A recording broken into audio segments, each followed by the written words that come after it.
সহি সালামতে থাকার কয়েকটি উপায়।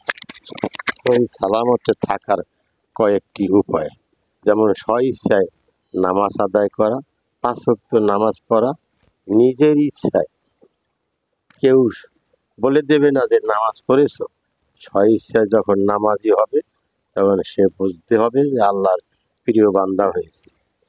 ভালো কোনো কাজের আদেশ দেওয়া, খারাপ থেকে বিরত থাকা, সৎ পথে উপার্জন করা, অসৎ পথ ত্যাগ করা, ভালো মানুষের সাথে চলাফেরা, যেমন আলেম ওলামার সাথে সহযোগিতা করা, খারাপ মানুষ থেকে বিরত থাকা, দ্বীনের পথে থাকা, ঈমানের সাথে চলা, আল্লাহকে ভয় করা, রাসূলের তরিকা মোতাবেক জীবনযাপন করা।